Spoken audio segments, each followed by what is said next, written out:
ဇလန်းအစမှာမင်္ဂလာဦးဆောင်ပေးတဲ့အမျိုးသမီးကမိုးရဲရေထဲပြပြတလဲပြေးလာပြီးမှားကုန်ပြီတို့သမီးချင်းလဲကုန်ပြီလို့အော်ဟစ်လိုက်တဲ့အခါကျမ်းမိသားစုရဲ့မိဘနှစ်ပါးစလုံးအံ့အားသင့်ပြီးကင်ထားတဲ့ဆေးတံတွေမြေပဲတွေပါလက်ထဲကနေလွတ်ကျကုန်ပါတယ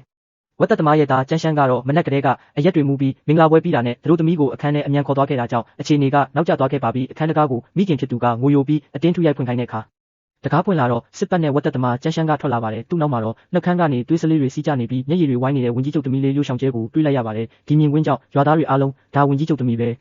သွားပြီးကျမ်းမိသားစုတော့မျိုးပြုတ်တော့မယ်ဆိုပြီးထိတ်လန့်ကုန်ကြပါတယ်ဒေါသအမျက်ထွက်နေတဲ့ဝင်ကြီးချုပ်ရိုးမတ်မင်းကစစ်တီတော်တွေကိုခေါ်ပြီးဒီဝတ်သက်သမားကိုတေအောင်ရိုက်တက်ကြလို့အမိန့်ပေးပါတယ်ကျန်းရှမ်းကလည်းသူ့မိသားစုကိုကာကွယ်ဖို့ရှေ့ကနေရဲရဲဝံ့ဝံ့မမမရက်တီလိုက်တဲ့အချိန်မှာပဲဝင်ကြီးချုပ်သမီးလေးကအားလုံးရက်လိုက်ကြပါလို့အော်ပြီးကြားကနေဝင်ထားခဲ့ပါတယ်သူမကချုံပူဝါကိုပြန်ကြုံအဖေဖြစ်သူရှိမှဒူးထောက်ပြီးသမီးကံမကောင်းလို့ပါဒါပေမဲ့အခုတော့ဆန်ကထမင်းဖြစ်သွားခဲ့ပါပြီလက်ထပ်ပြီးသားဖြစ်သွားပြီလို့ပြောကကျမ်းမိသားစုမှာပဲနေရဖို့ဆုံးဖြတ်လိုက်ပါတယ်နောက်တနေ့မှာတော့မူလလက်ထက်ရမယ်တို့သမီးအစ်စ်ဖြစ်တဲ့ဓာတ်တွေထားတဲ့ဇလိုက်ကျော်ကျန်းစန်းညံကကျမ်းမိသားစုအိမ်ကိုလူအုပ်ကြီးနဲ့အတူအာမနာရန်ပွဲကျမ်းဖို့ရောက်လာပါတော့တယ်ကျန်းရှမ်း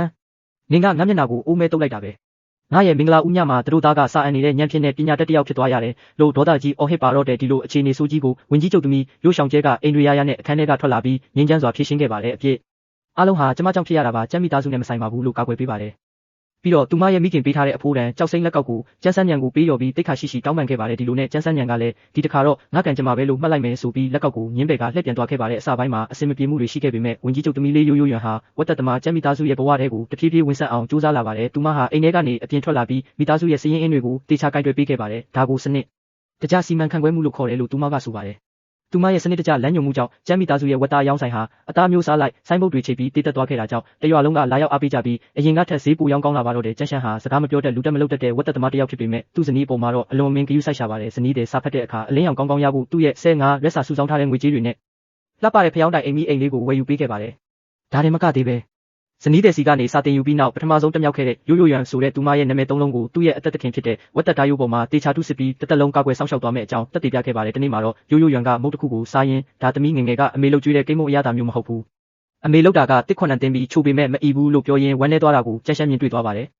ဇနီးတဲ့ရဲ့စိတ်အလိုကိုဖြည့်ဆည်းပေးဖို့အတွက်ကျန်းရှမ်းတယောက်မိုးချုပ်ကြီးတဲ့တောင်ပေါ်ကိုအဝတ်ထုတ်ကြီးလွယ်ပြီးတစ်ခွက်ပန်းတွေတွားရောက်ခူးယူခဲ့ပါတယ်ပြီးနောက်မိဖို့ချောင်းထဲမှာမျက်နှာတစ်ခုလုံးအိုးမဲတွေပေးကျန်ရင်းနဲ့ဇနီးတီတန်းတနေတဲ့တစ်ခွက်ကိမ်းမုတ်ကိုကိုယ်တိုင်ပင်ပန်းခံလှုပ်ဆောင်ပေးခဲ့ပါတယ်ရိုးရိုးရွံတယောက်ကိမ်းမုတ်ကိုမြည်ဆန်းလိုက်တဲ့အခါငယ်ဘဝအရသာအစ်စ်ကိုရရှိသွားတာကြောင့်မျက်ရည်တွေဝိုင်းပြီးစိတ်လှုပ်ရှားသွားရပါတယ်ဒီအဖြစ်အပျက်ကသူတို့နှစ်ဦးကြားကတန်ရောစင်ကိုပုံမခိုင်မြဲသွားစေခဲ့ပါတယ်သူတို့ဇနီးမောင်နဲ့အဆင်ပြေနေတဲ့အချိန်မှာပဲမြို့ရဲ့စာမေးပွဲပထမစုရဆဆိုအသစ်ဆက်ဆက်ဝင်ရှုရွံကကျမ်းမိသားစုအိမ်ရှိကိုမြင်ရထားကြီးနဲ့အခမ်းအနားရောက်ရှိလာပါတယ်သူကရိုးရိုးရွံကိုမြင်မြင်ချင်းဒေါသတကြီးနဲ့အထင်သေးတယ်လို့ပြောဆိုပါတော့တယ်မင်းကဘာလို့ဒီလိုညစ်ပတ်တဲ့နေရာမှာနေပြီးဒီလိုကြမ်းတမ်းတဲ့ဝတ်သက်သမားနဲ့ဘဝကိုဖျက်ဆီးနေရတာလဲအဲ့ဒီနေ့ကကိစ္စကမတော်တဆမှုတစ်ခုပဲလေမင်းကငကိုကစာဆိုကျော်ရဲ့ဇနီးဖြစ်ရမှာအနာဂတ်မှာဖွဲ့ထူးကုန်တူတွေနဲ့နေရမှာမင်းရဲ့လက်နှစ်ဖက်ကစောင်းတီးဖို့ပကြီးဆွဲဖို့ပဲအခုတော့မိခိုးနှံ့တွေညှော်နှံ့တွေနဲ့ဘဝကိုအဖျက်ဆီးမခံပါနဲ့လို့လာရောက်နားချပါတယ်ဝင်ရှုရွံရဲ့စကားကြောင့်ကျမ်းမိသားစုဝင်တွေအားလုံးစိတ်ပူပန်သွားကြတဲ့အချိန်မှာရိုးရိုးရွံကတော့အိမ်တွေမပြတ်ပဲဝင်ကြီးချုပ်သမီးပြီးပြတ်သားစွာနဲ့ပဲတုံ့ပြန်လိုက်ပါတယ်ဝင်စားဆိုကျော်ကျေးဇူးပြုပြီးကိုလေးစားပါကျမကကျမ်းမိသားစုရဲ့ချွေးမကျမရဲ့လင်ယောက်ျားကကျန်းရှမ်းပဲကျမရဲ့လက်ကစောင်းတီးမလားဟင်းတီးဟင်းရွက်တင်မလားဆိုတာရှင်နဲ့ဘာမှမဆိုင်ဘူးဒါပေမဲ့ဝင်ရှုရွံကမလျှော့ပဲသူတို့ဟာငယ်တငယ်ချင်းတွေဖြစ်ပြီးရိုးရိုးရွံရဲ့စိတ်ထဲမှာသူ့ကိုပဲချစ်နေတော့မယ်လို့ထင်နေသေးပါအဲ့ဒီခါရိုးရိုးရွံကပိုပြီးပြတ်သားစွာနဲ့ရှင်မနေပြီးကျမတို့ကအိမ်နီးနားချင်းတက်တက်ပဲရှင်ရဲ့ဂုဏ်သိက္ခာအတွက်နဲ့ကျမကိုလင်မယားကွာရှင်းစာချုပ်ညာတွင်ချင်းရေးပေးခဲ့တဲ့ကကျမတို့ကြားမှာအိမ်နီးနားချင်းတန်ရောစင်တော်မရှိတော့ဘူးရှင်ရဲ့နာမည်ဂုဏ်သတင်းအတွက်နဲ့အမျိုးသမီးနှစ်ယောက်စလုံးရဲ့ပျော်ရွှင်မှုကိုစိတ်ကစတေးရတဲ့ရှင်နဲ့ကျမကလန်ခီးချင်းမတူဘူးရှင်မျက်နှာကယာတုအာနာနဲ့စာဆိုကျော်ရဲ့ဂုဏ်ပြက်အဲ့ဒါပေမဲ့ကျမလိုချင်တာကတော့သူ့ရဲ့ဝတ်သက်တာနဲ့ကျမအတွက်အချီကျိုးဖြတ်ပေးနိုင်တဲ့သူကျမအတွက်တစ်ခွက်ကိတ်မုံကိုအပင်ပန်းခံလုပ်ပေးနိုင်တဲ့သူကျမမတရားပြောခံရတဲ့အခါကျမရဲ့ရှိကနေကာကွယ်ပေးမဲ့ယောက်ျားမျိုးပဲသူကကြမ်းတမ်းချင်ကြမ်းတမ်းမဲ့စာမတက်ချင်မတက်ဘူးဒါပေမဲ့သူ့မှာရိုးသားတဲ့နှလုံးသားတစ်စုံရှိတယ်စာဆိုကျော်ဒါမျိုးရှင်းမှရှိလားရိုးရိုးရွံရဲ့ပြတ်သားတဲ့စကားလုံးတွေကြောင့်ဝင်ရှုရွံတယောက်စကားမပြောနိုင်ပဲစွန့်သွားရပါတယ်အဲ့ဒီအချိန်မှာပဲအမဲသားတုံးကြီးကိုပကုံးပေါ်ထမ်းပြီးအိမ်ပြန်ရောက်လာတဲ့ကျန်းရှမ်းဟာဇနီးတဲ့ရဲ့နှွေးထွေးတဲ့စကားတွေကိုကြားသွားပြီးအလွန်ပဲစိတ်လှုပ်ရှားသွားပါတယ်သူကဇနီးတဲ့အနာကိုရောက်လာပြီးသူမင်းကိုအနိုင်ကျင့်နေတာလားလို့ဂရုတစိုက်မိပါတယ်ရိုးရိုးရွံကပြုံးပြီးမဟုတ်ပါဘူးသူကကျမတို့ရဲ့ပျော်ရွှင်မှုကိုလာပြီးဆူတောင်းပေးရပါလို့ဖြေလိုက်ပါတယ်ကျန်းရှမ်းကဝင်ရှုရွံကိုစိုက်ကြည့်ပြီးစာဆိုကျော်ဆိုတာဒါလ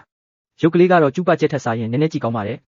ဒါပေမဲ့ငါဇနီးကပြောပြီးမင်းလိုမျက်နှာဖြူဖြူဆုံးပြူမျိုးကိုသူမမကြိုက်ဘူးလို့ပြောကဒေသလူတွေအားလုံးရဲ့လှောင်ပြောင်ရင်မောတန်တွေကြားမှာဝင်ရှုရွံတယောက်ရှက်ရပြီးမြင်းရထားကြီးနဲ့ချက်ချင်းပဲမောင်းထွက်ပြေးသွားရပါတော့တယ်ဝင်ရှုရွံထွက်သွားပြီးနောက်မှာတော့အိမ်နီးနားချင်းတွေရဲ့အတင်းအဖျင်းစကားတွေကြောင့်ကျန်းရှမ်းရဲ့စိတ်ထဲမှာတန်တရားစုတစ်ချောင်းစိုက်ဝင်သွားခဲ့ပါတယ်ညဘက်လာတာဆောင်အောက်မှာကျန်းရှမ်းတယောက်တည်းစိတ်မကောင်းစွာနဲ့အရက်တောက်နေရင်ဇနီးတဲ့ရောက်လာတဲ့အခါမှာတော့သူ့ရဲ့ရင်ထဲကစိုးရိမ်စိတ်ကိုမအောင်နိုင်ပဲဖွင့်ဟမေးမြန်းပါတော့တယ်လို့ရွံအဲ့ဒီစာဆိုကျော်ပြောသွားတာတွေကအမှန်ပဲလားမင်းအောင်တရားနေပြီလားအကယ်၍အဲ့ဒီနေ့ကလဲမမစည်းခဲ့ရင်မင်းကအခုဆိုစာဆိုကျော်ရဲ့ဇနီးဖြစ်နေပြီးရွှေတွေငွေတွေနဲ့အဆင့်တန်းရှိနေရမှာအခုလိုဝတ်သားညှော်နှံ့တွေခံနေစရာမလိုဘူးရိုးရိုးရွံကကျန်းရှမ်းရဲ့လက်ကိုနူးညံ့စွာကင်လိုက်ပြီး ကျန်းရှမ်းစာဆိုကျော်ရဲ့ဇနီးဆိုတာနားထောင်လို့ကောင်းပေမဲ့အဲ့ဒါကျမမဟုတ်ဘူးဝင်ကြီးချုပ်အိမ်တော်မှာတော့ကကျမကအဖေရဲ့ဆက်ရုပ်တရုပ်မိသားစုရဲ့မျက်နှာပန်းတက်တက်ပဲအကယ်၍စာဆိုကျော်အိမ်ကိုရောက်သွားရင်လည်းဝင်းရှုရွံရဲ့အလှပြပစ္စည်းတစ်ခုပဲဖြစ်နေမှာဒါပေမဲ့ဒီနေရာမှာတော့ကျမကကျန်းရှမ်းရဲ့ဇနီးအစ်စ်ပဲကျမအလှပြင်ခြင်းမပြင်မဲ့အဝိစားကြမ်းကြမ်းပဲဝတ်မယ်ရှင်ပေးမှထိုင်ပြီးဓာတ်တွေ့တာကိုကြည့်နေမယ်ကျမကိုဘဝကိုဖြစ်ခွင့်ရတယ်ဒီဘဝကစာဆိုကျော်ဇနီးထက်အစပေါင်းများစွာပိုပြီးပြောဖို့ကောင်းပါတယ်လို့ရင်ထဲကလိုက်လိုက်လဲပြောလိုက်ပါတယ်ကျန်းရှမ်းတယောက်ဇနီးတဲ့ရဲ့စကားကြောင့်အလွန်ဝမ်းသာသွားပြီးသူမကိုရင်ခွင်ထဲထက်ကတင်းကျပ်စွာဖတ်ထားရင်ငါမင်းကိုနောင်လဲပိုပြီးကောင်းကောင်းမွန်မွန်ထားပါမယ်လို့ကတိပေးပါတော့တယ်ကျမ်းမိသားစုရဲ့ဘဝဟာတစ်နေ့ထက်တစ်နေ့ပိုမိုစီကားလာပြီးရိုးရိုးရွံရဲ့စမတ်ကြတဲ့စီမံမှုကြောင့်ဝတ်သားဆိုင်ဟာတစ်မျိုးလုံးမှာနာမည်ကြီးလူကြိုက်များဆုံးဆိုင်ဖြစ်လာပါတယ်မကြခင်မှာပဲရိုးရိုးရွံမှာကိုဝင်ရှိလာတာကြောင့်တအိမ်လုံးပျော်ရွှင်မှုတွေဝေးစာနေပြီးကျန်းရှမ်းကလည်းဇနီးသည်ချင်းချင်းတက်တဲ့အသီးတွေကိုတစ်မျိုးလုံးပတ်ပြီးအကုန်ဝယ်ကျွေးတဲ့အထိအလိုလိုက်ရှာပါတယ်ဒါပေမဲ့တစ်ပင်ကမြင့်ရင်လေတိုက်ခံရတယ်ဆိုသလိုပဲကျမ်းမိသားစုရဲ့စီးပွားရေးကောင်းမွန်မှုကိုမနာလိုဖြစ်နေတဲ့ပြိုင်ဘက်ကျန်းကြီးဝတ်သားဆိုင်ကလူတွေကတော့ကလိန်ကကျစ်စနစ်တွေကိုစတင်သုံးဆွဲလာပါတော့တယ်ဆိုင်ကလူမိုက်တွေဟာကျမ်းမိသားစုရဲ့ဝတ်သားတွေဟာမတန်ရှင်းဘူးစားရင်ယောဂရတတ်တယ်ဆိုပြီးကောလာဟာလာတွေလွှင့်ယုံတယ်မကပဲလူမိုက်တွေကိုပါလွတ်ပြီးဆိုင်ကိုလာရောက်ဖျက်ဆီးဖို့ကြံစီလာကြပါတယ်ကျမ်းမိသားစုရဲ့ဝတ်သားဆိုင်ကိုဖျက်ဆီးဖို့နဲ့ရိုးရိုးရွံကိုထိခိုက်အောင်လုပ်ဖို့ရောက်လာတဲ့ပြိုင်ဘက်ဆိုင်ကလူမိုက်တွေဟာအိမ်ရှိကအဖိုးအိုကိုတွန်းထိုးပြီးရာဇတန်ပေးပါတော့တယ်အဖိုးကြီးဒီလောက်ဖြစ်နေတာတောင်ဆိုင်ဖွင့်ပြီးဈေးရောက်ရဲသေးတယ်ပေါ့အသက်မရှင်ကျင်တော့ဘူးလားဒီလိုအော်ဟစ်ပြီးဆိုင်ထဲကိုအတင်းဝင်ဖို့ကြံစီတဲ့အချိန်မှာပဲကျန်းရှမ်းကသူ့ရဲ့သွေးလိမ့်လိမ့်ပေးနေတဲ့ဝက်တက်သားကြီးကိုဆွဲကင်ပြီးအရှိကနေမမမတ်ပေးရက်လိုက်ပါတယ်သူ့ရဲ့သွေးအေးပြီးဆူရှာတဲ့မျက်ဝန်းတွေကလူမိုက်တွေကိုတုံ့လုပ်သွားစေခဲ့ပါတယ်လူမိုက်ကောင်းဆောင်ကမလျှော့ပဲပါလေမင်းကလက်ပါချင်တာလားငါဝမ်းကွဲအကူကမြို့တော်ဝင်ယုံကအရာရှိကွက်လို့အာနာပြချင်းချောက်လိုက်တဲ့အခါကျန်းရှမ်းကလောင်ပြုံးပြုံးပြီးမြို့တော်ဝင်ယုံကဟုတ်လားကောင်းတာပေါ့လို့ပြောဆိုဆိုနဲ့ပဲအရှိကစပွဲပေါ်မှာတင်ထားတဲ့အမေယိုးကြီးကိုသူ့ရဲ့ဝက်တက်သားနဲ့လွှဲပြီးခုတ်ချလိုက်ပါတယ်ဖုန်းဆိုတဲ့အတန်ကြီးနဲ့အတူမာကျောလာတဲ့အယိုးကြီးဟာသွေးချင်းချင်းနေပြီးနှစ်ချမ်းကွဲထွက်သွားပါတော့တယ်ကျန်းရှမ်းကဓာတ်ကိုမြောက်ပြီးလူမိုက်ကောင်းဆောင်ရဲ့မျက်နှာကပ်လိုက်ကတွေးအေးနဲ့တတိပေးလိုက်ပါတယ်ငါဓာတ်ကမနေ့ကတင်ပေါင်300ရှိတဲ့ဝက်ကြီးကိုတက်လာတာဒီနေ့တော့စီဦးကျင်လေးနည်းနည်းလိုနေတယ်လို့ပဲမင်းတို့တွေငါအိမ်ရှိမှာနောက်တစ်ခါလာပြီးလေကန်ရဲသေးရင်မင်းတို့ခြေထောက်တွေကိုဒီအယိုးလိုပဲနှစ်ချမ်းပိုင်းပြစ်မယ်ဒီလိုကြောက်မက်ဖွယ်ကောင်းတဲ့ရဲရဲမှုကြောင့်လူမိုက်တွေအားလုံးအသက်ရှူဖို့တောင်မေးသွားပြီးခေါင်းကိုလက်နဲ့အုပ်ကအဆက်တရထွက်ပြေးသွားကြရပါတော့တယ်တရွာလုံးကလည်းကျန်းရှမ်းတော်တယ်ဟဲ့ဆိုပြီးဝိုင်းဝန်းလက်ခုပ်တီးချီးကျူးကြပါတယ်အန်ရယ်တွေပြီးဆုံးသွားတဲ့အခါရိုးရိုးရွံကကျန်းရှမ်းကိုနှွေးထွေးစွာကြည့်ပြီးလက်တုပ်ပွားလေးနဲ့သူ့မျက်နှာကချွေးတွေကိုတုပ်ပေးရှာပါတယ်မနာကျင်ပါဘူးသူတို့ကို6လန့်လိုက်ယုံတက်ပါပဲလို့ကျန်းရှမ်းကရှက်ပြုံးလေးနဲ့ပြောတဲ့အခါရိုးရိုးရွံကကျမသိတာပေါ့ကျမရဲ့လေယောက်ျားကအကြမ်းပတမ်းပဲလှုပ်တတ်တဲ့လူမိုင်းမဟုတ်တာလို့ချိုးသားစွာတုတ်ပြန်ပါတယ်အဲ့ဒီနောက်မှာတော့ဝင်ကြီးချုပ်အိမ်တော်ကဝင်ကြီးချုပ်ကတမီးဖြစ်သူကိုအိမ်ပြန်လာဖို့လူလွတ်ပြီးဖိအားပေးပါတော့တယ်သူကရိုးရိုးရွံကိုဝတ်သားဆိုင်လိုညှစ်ပတ်တဲ့နေရာမှာဘဝကိုအဖြက်စီးမခံပဲအခြားချမ်းသာတဲ့ကျန်းကြီးဆိုင်ရဲ့တခင်လေးနဲ့လက်ထပ်ဖို့စီစဉ်ပါတယ်ဒါပေမဲ့ရိုးရိုးရွံကတော့ပြတ်သားစွာညှင်းဆိုလိုက်ပြီးဖေတမီးကိုအယောင်းဝယ်လုပ်လို့ရတဲ့ကုန်ပစ္စည်းတစ်ခုလိုသဘောထားနေတာလားဒီနေ့တယောက်မနှက်ဖြန်တယောက်နဲ့လိုက်ရောက်နေဖို့တမီးမှာစိတ်ကူးမရှိဘူးကျန်းရှမ်းကတမီးရဲ့လင်းယောက်ျားတမီးပိုက်ထဲကကလေးရဲ့အဖေပဲတမီးတည်ရင်အောင်ကျန်းမိသားစုရဲ့တရေပဲဖြစ်မယ်လို့ပြောပြီးကျန်းရှမ်းရဲ့လက်ကိုတွဲကဝင်ကြီးချုပ်အိမ်တော်ကနေလှည့်ထွက်လာခဲ့ပါတယ်အိမ်ပြန်ရောက်တဲ့အခါကျန်းရှမ်းကရိုးရိုးရွံကိုစိတ်မကောင်းစွာနဲ့ငွေတစ်တာလေးပေးပြီးရိုးရွံတို့တွေဝတ်သားဆိုင်မဖွင့်တော့ပဲမင်းကြိုက်တဲ့စားအုပ်ဆိုင်ပဲဖြစ်ဖြစ်ပန်းထိုးဆိုင်ပဲဖြစ်ဖြစ်ဖွင့်ကြမလားလို့မေးပါတယ်ဒါပေမဲ့ရိုးရိုးရွံကတော့အရှုံးမပေးပဲဘာလို့ပေးရမှာလဲသူတို့ကတို့ကိုအထင်သေးလေးတို့ကပိုးပြီးအောင်မြင်အောင်လုပ်ပြရမယ်တို့ဆိုင်ကိုအရင်ကထက်ပိုကြီးအောင်ချဲ့ကြမယ်သူမရဲ့စမတ်ကြတဲ့အတွေးခေါ်နဲ့အတူမိသားစုဝင်အားလုံးစုပေါင်းပြီးဆိုင်ကိုပြုပြင်မှုမှန်ကကျန်းကြီးစားတောက်ခွေရစင်တာအဖြစ်ခမ်းနားစွာဖွင့်လှစ်လိုက်ပါတယ်သူမဟာခိရှိပြည့်တဲ့မန်ပါစနစ်တွေကိုပါမိတ်ဆက်ခဲ့တာကြောင့်တမျိုးလုံးကလူတွေတိုးဝေးပြီးလာရောက်အားပေးကြပါတော့တယ်ရိုးရိုးရွံရဲ့ဘိုင်လေးကတနေ့ထက်တနေ့ပုံမကြီးထွားလာပြီးကိုဝင်ရင်လာပေမဲ့သူမရဲ့အုံနောက်ကတော့အလုံးလုံးနေသေးပါဆိုင်ရဲ့အကောင်းဆုံးဝက်နံရိုးတွေကိုတည်တက်လာပါတဲ့တစ်တာလေးတွေနဲ့ထုတ်ပိုးပြီးလက်ဆောင်ထုအိတ်ဖြစ်ရောင်းချခဲ့ပါတယ်ဒီ idea ကအလုံးပေါက်သွားခဲ့ပြီးမြို့တော်ရဲ့အချမ်းသာဆုံးအထက်တန်းလွာတွေကြားမှာခေတ်စားသွားရုံတင်မကပဲနောက်ဆုံးမှာတော့နန်းတော်တွေကအမိတ်အရာကျမ်းမိသားစုရဲ့ဝတ်သားပွဲတော်အိတ်ကိုအထူးမှယူပါတယ်ဆိုတဲ့သတင်းကြီးထွက်ပေါ်လာတဲ့အထိအောင်မြင်မှုကအထုပ်ထိပ်ကိုရောက်ရှိသွားပါတော့တယ်တစ်ဖက်မှာလည်းဝင်ကြီးချုပ်ရုံးခန်းထဲမှာတော့အခြေအနေတွေကတခြားစီဖြစ်နေခဲ့ပါတယ်ဝင်ကြီးချုပ်ရုံးမတ်ကြီးရဲ့ရုံးခန်းထဲကိုအခြားမတ်တွေရောက်လာပြီးရုံးမတ်ကြီးခင်ဗျာကျန်းကြီးဆိုင်ကနာမည်ကြီးလက်ဆောင်အိတ်ကိုအနောက်ပေါက်ကနေဖြစ်ဖြစ်ရအောင်ဝယ်ပေးလို့မရဘူးလားဗျာတို့အတွက်လည်းတအိတ်လောက်ရှာပေးပါဦးလို့ဝိုင်းဝန်းတောင်းဆိုကြတဲ့အခါရုံးမတ်ကြီးခင်ဗျာညင်းပယ်ခဲ့တဲ့သမီးနဲ့တားမဲ့ရဲ့ဆိုင်ဖြစ်နေတာကြောင့်ဒေါသလည်းထွက်ရှက်လည်းရှက်နဲ့မျက်နှာကြီးညှိမြန်းပြီးလက်ဖက်ရည်ခွက်ကိုစောင့်ကားပစ်လိုက်ပါတော့တယ်ခုလေတရေရိမ့်နဲ့အချိန်တွေကုန်လွန်လာပြီးနောက်မိုးတဲထန်စွာရွာသွန်းနေတဲ့ညတညမှာတော့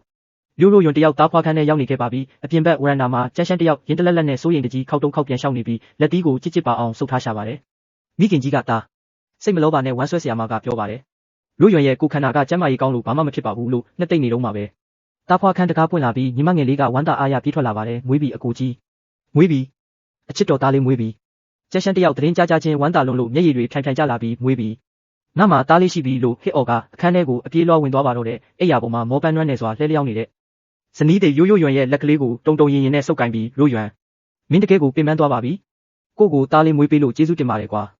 လို့ငိုရှိုက်ပြီးပြောတဲ့အခါရိုးရွံကတန်ရောစင်အပြည့်နဲ့မျက်ဝန်းတွေနဲ့ကြည့်ကလူဆိုကြီးဘာလို့ငိုနေတာလဲလို့ပြောပြီးကျန်းရှမ်းရဲ့ပါပြင်းပေါ်ကမျက်ရည်တွေကိုချိုးသားစွာတုပ်ပေးရှာပါတယ်သားလေးလာပြည့်တဲ့နေ့မှာတော့ကျမ်းမိသားစုဟာတအိမ်လုံးရဲရဲတောက်မိဘုံတွေချိတ်ပြီးဧည့်သည်ပေါင်းစုံကိုဖိတ်ကြားကစီကားတိုက်ရိုက်စွာကျင်းပပါတယ်ပတ်ဝန်းကျင်ကအိမ်နီးနားချင်းတွေတင်မကပဲဝင်ကြီးချုပ်ရုံးမက်ကြီးနဲ့မတည့်တဲ့အရာရှိကြီးတွေပါကိမုတ်လက်ဆောင်တွေနဲ့ရောက်လာပြီးဂုဏ်ယူပါတယ်တခင်ကြီးကျန